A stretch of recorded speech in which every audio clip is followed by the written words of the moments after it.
On parle maintenant de l'inflation, de la hausse des prix, ce qui inquiète beaucoup les Français. On a beaucoup parlé là, pendant 24 heures de la baguette à 29 centimes des centres Leclerc. Jean-Pierre Mercier, c'est intéressant comme débat. Est-ce qu'il faut bloquer les prix ?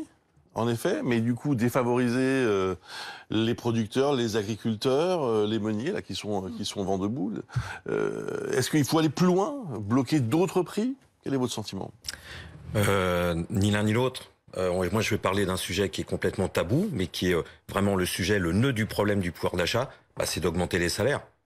Les prix nous paraissent, à nous, salariés, retraités, bien chômeurs, sûr, ils nous paraissent bien trop grands, bien trop chers. Pourquoi ? Parce que nos salaires, ils sont pas à la hauteur.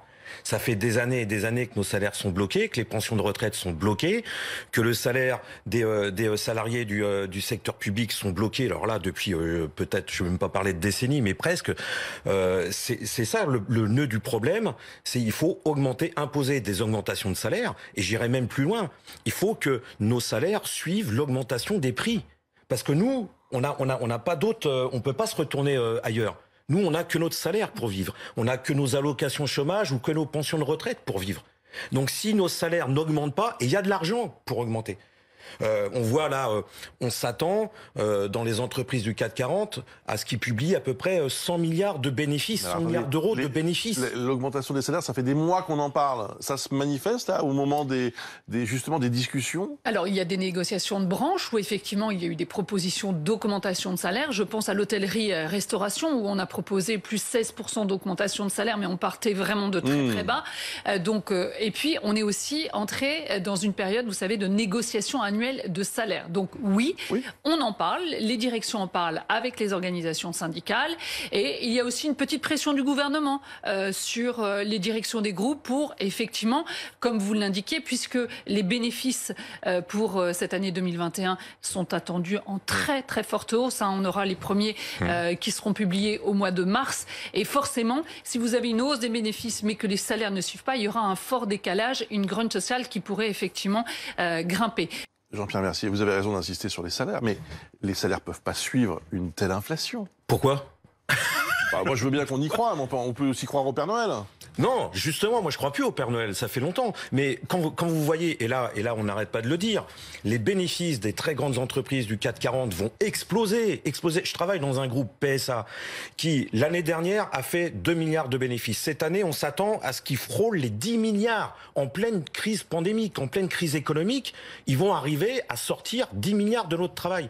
Si aujourd'hui, c'est pas le moment d'augmenter, de revendiquer des augmentations de salaire. Et je pense qu'il faut plus qu'en parler, il faut agir. Il y a toute une série de grèves sur les salaires qui se déclenchent dans de nombreuses entreprises. Et le 27 janvier, il y a une grande manifestation, une grande journée de mobilisation qui est appelée par la CGT, par FO, par Sud Solidaire et par FSU pour descendre dans la rue pour revendiquer des augmentations de salaire. J'entends, mais en ce qui concerne le blocage de certains prix, vous dites quoi ? Vous dites oui. Non, j'ai entendu ce que vous disiez sur les salaires, mais est-ce que ça peut être un deuxième levier ? Alors, parlons d'abord du premier levier. On vient d'en parler pendant 5 minutes. Oui, mais ça suffit pas, parce que moi, je voudrais vous convaincre que c'est le levier principal. J'ai compris. C'est le levier principal. Mais vous pouvez aussi me dire qu'il ne faut pas bloquer les prix, que c'est pas votre philosophie. Je l'entendrai aussi. Moi, je suis pas forcément pour bloquer les prix à partir du moment où nos salaires, nos pensions de retraite et nos allocations suivent l'augmentation des prix. Parce que ça, c'est le nœud du problème, c'est la solution pour l'écrasante majorité de la population. Mais c'est même le Premier ministre Castex qui disait avec son chèque inflation, en dessous de 2000 € net, on galère. Le salaire minimum, c'est lui qui le fixe. Du coup, la revendication salariale du salaire minimum, elle doit être minimum à 2000 € net. Et c'est vrai qu'en dessous de 2000 € net, vous commencez à compter, vous y arrivez pas, vous y arrivez plus. Parce que le problème principal aujourd'hui, c'est de remplir le frigidaire. Mais c'est même pas que de remplir le frigidaire, c'est quand le frigidaire il tombe en panne. Comment on fait ? Elle est là la préoccupation principale du monde du travail, des salariés, des retraités et des chômeurs. Oui, mais les boulangers, vous leur dites quoi, vous, par exemple ? Parce les que boulangers... moi, mon boulanger, je veux bien qu'il n'est pas milliardaire. Donc, il galère, il se lève à 2 h du matin pour faire le... Enfin, je veux dire, Et ils supportent des coûts qui augmentent quasi quotidiennement. Et je suis d'accord avec vous que le gros Leclerc est en train d'assassiner le petit artisan boulanger. Ça, c'est le système économique actuel. C'est toujours les gros qui assassinent les petits. C'est le gros milliardaire Leclerc qui, lui, de toute façon, a des marges, fait des marges, peut a les reins financiers tellement solides qu'il peut se permettre un sacré coup de com' dans une situation qui est complètement désespérante pour un certain nombre d'artisans. Ça, c'est vrai. Et c'est là où il faudrait que tout ce monde-là, c'est-à-dire à la fois les petits artisans, les salariés, les chômeurs, les retraités, faut qu'on fasse un front uni, faut qu'on fasse un front commun face à ces gros qui s'engraissent année après année. On parle de la baguette, là. Oui. Si ça devient un produit de luxe...